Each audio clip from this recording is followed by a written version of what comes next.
नमस्कार दोस्तों, स्वागत है आप सभी का एक बार फिर से हमारे चैनल दैनिक मंत्र पर।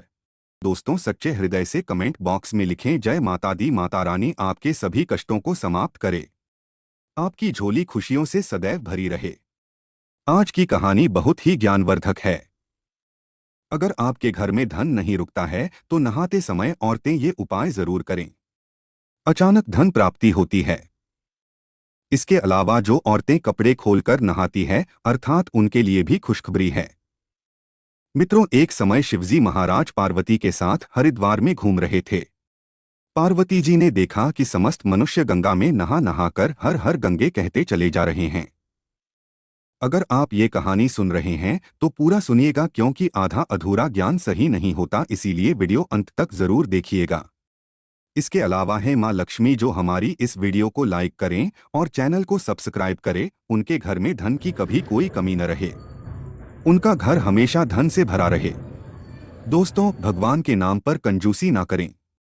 सबसे पहले अपनी पूरी सच्ची श्रद्धा से कमेंट में हर हर महादेव, ओम नमः शिवाय, राधे राधे जरूर लिखें।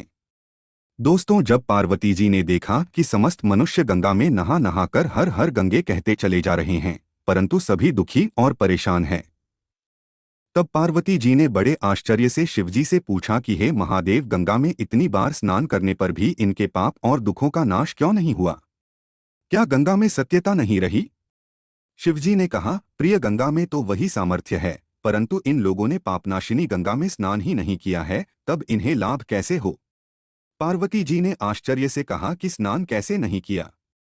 सभी तो नहाकर जा रहे हैं, अभी तक इनका शरीर भी नहीं सूखा है। शिव जी ने कहा, यह केवल जल में डुबकी लगाकर आ रहे हैं।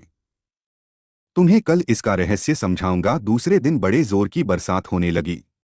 गलियां कीचड़ से भर गई।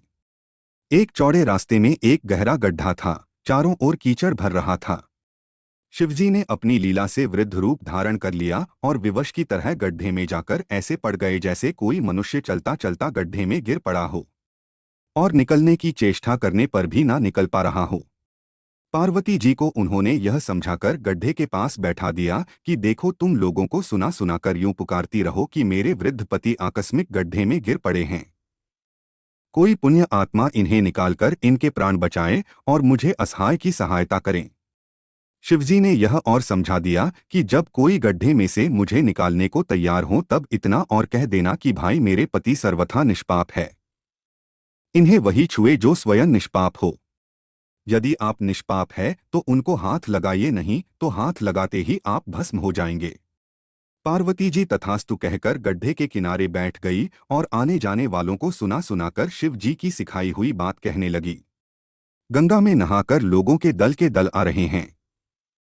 सुंदर युवती को यूं बैठी देखकर कईयों के मन में पापा या कईयों को कुछ धर्म का भय हुआ। कई कानून से डरे कुछ लोगों ने तो पार्वती जी को यह भी सुना दिया कि मरने दे बूढ़े को, क्यों उसके लिए रोती है। और कुछ दयालु चरित्रवान पुरुष थे, उन्होंने करुणावत्स उस युवती के पति को निकालना चाहा, परंतु पार्वती के वचन सुनकर वे भी रुक गए। उन्होंने सोचा कि हम गंगा में नहाकर आए हैं तो क्या हुआ, पापी तो है ही, कहीं सहायता करते समय हम भस्म ना हो जाएं। इस स्त्री के कथन के अनुसार हम स्वयं भस्म ना हो जाएं, किसी का साहस नहीं हुआ। सैकड़ों आए, सैकड़ों ने पूछा और चले गए। संध्या हो चली। शिवजी ने कहा, पार्वती, देखा आया कोई सच्चे हृदय से गंगा में नहाने वाला। दोस्तों, थोड़ी देर बाद एक जवान हाथ में लौटा लिए हर हर गंगे करता हुए निकला। पार्वती ने उसे भी वही बात कही। युवक का हृदय करुणा से भर आया। उसने शिवजी को निकालने की तैयारी की। पार्वती ने रोककर कहा कि भाई, यदि तुम सर्वथा निष्पाप नहीं होंगे तो मेरे पति को छूते ही जल जाओगे। उसने उसी समय बिना किसी संकोच के दृढ़ निश्चय के साथ पार्वती से कहा कि माता, मेरे निष्पाप होने में तुझे संदेह क्यों होता है? देखती नहीं कि मैं अभी गंगा नहाकर आया हूँ? भला गंगा में गोता लगाने के बाद भी कभी पापी रहते हैं? अभी तुम्हारे पति को निकलता हूँ। युवक ने लपककर बूढ़े को ऊपर उठा लिया। शिव पार्वती ने उसे अधिकारी समझकर अपना असली स्वरूप प्रकट कर उसे दर्शन देकर प्रताड़ित किया। शिवजी ने पार्वती से कहा कि इतने लोगों में से इस एक ने ही गंगा स्नान किया है। इसी दृष्टांत के अनुसार जो लोग बिना श्रद्धा और विश्वास के केवल दंभ के लिए गंगा स्नान करते हैं, उन्हें वास्तविक फल नहीं मिलता, परंतु इसका यह मतलब नहीं कि गंगा स्नान व्यर्थ जाता है। गंगा स्नान का बहुत पुण्य भी है। इसके बाद शिवजी ने पार्वती जी से कहा, अब मैं आपको 12 बातें बताता हूं। जो भी मनुष्य इन 12 बातों को नहाते समय ध्यान में रखता है, वह कभी भी दुखी नहीं रहता है। उसके घर में मां लक्ष्मी का वास हो जाता है। उसके घर में अपार धन आता है। घर में कभी भी लड़ाई झगड़ा नहीं होता है। उसका पूरा परिवार हंसी खुशी जीवन व्यतीत करता है। दोस्तों, तब माता पार्वती ने कहा, हे भगवान, आप हमें यह 12 बातें बता दीजिए। इसके बाद भगवान शिव उन बातों को बताना शुरू कर देते हैं और माता पार्वती बहुत ध्यान से सुनने लगती है। दोस्तों, ये 12 बातें आप लोग भी बिल्कुल ध्यान से सुनना। इसके बाद भगवान शिव कहते हैं, प्रिय, यह 12 बातें बताने के बाद मैं आपको एक बात और बताऊंगा जो औरतों के लिए है। जो औरतें कपड़े खोलकर स्नान करती है, उनके लिए यह बात बहुत ही महत्वपूर्ण है। तो पार्वती जी, इस बात को आप बहुत ही ध्यान से सुनना। तभी शिवजी अपनी वाणी को शुरू कर और बताने लगते हैं। दोस्तों, शिवजी कहते हैं, स्नान करने से शरीर निरोगी रहता है और मन प्रसन्न रहता है। नहाने से चेहरे की क्रांति और शारीरिक आकर्षण में भी बढ़ोतरी होती है। अगर इस नित्य कर्म के दौरान कुछ बातों का ध्यान रखा जाए तो आध्यात्मिक से भी ज्यादा लाभ पाया जा सकता है। नहाने के क्रम में जिन बातों का ख्याल जरूरी रखा जाना चाहिए, अब उन बातों के बारे में बताने जा रहा हूं। प्रिय, आप इन बातों को बिल्कुल ध्यान से सुनना। नंबर 1, स्नान करने के बाद लोग शुद्ध होकर पूजा पाठ आदि सारे काम करने के योग्य बनते हैं, इसलिए सुबह को ही स्नान कर लेना चाहिए। नंबर 2, शास्त्रों में कहा गया है कि स्नान करने से इन 10 गुणों की प्राप्ति होती है: रूप, तेज, बाल, पवित्रता, आयु, आरोग्य, निर्लोकता, तप और मेधा। नंबर 3, लक्ष्मी, धन, पुष्टि व आरोग्य और स्वास्थ्य चाहने वालों को हर मौसम में और हर दिन स्नान करना चाहिए। नंबर 4, शास्त्रों में कहा गया है कि सुबह स्नान करने से पाप का नाश होता है और पुण्य मिलता है। ऐसा कहा गया है कि सुबह नहाने वालों के पास नकारात्मक शक्तियां नहीं भटकती, इसीलिए सुबह स्नान करना ही उचित है।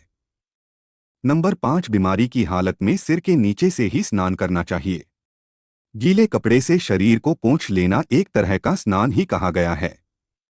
नंबर 6, सुबह की लालिमा छाने से पहले ही स्नान लेना श्रेष्ठ माना गया है। नंबर 7, तेल लगाकर और देह को मल मलकर नदी में नहाना बना है। इसकी जगह नदी से बाहर निकलकर तट पर ही शरीर साफ करके तब नदी में डुबकी लगाना उचित है। नंबर 8, जिन घाटों पर कपड़े धोए जाते हैं, वहां का जल अपवित्र माना गया है, इसलिए वहां से कुछ दूर हटकर ही नहाना चाहिए, क्योंकि मनुष्य के सही और गलत आचरण इन्हीं कपड़ों में पाए जाते हैं और ऐसे जल के पास स्नान करना वर्जित है, क्योंकि मनुष्य के कपड़ों में कई तरह के सूक्ष्म कीटाणु होते हैं। इसीलिए ऐसे जल और तट के पास स्नान नहीं करना चाहिए।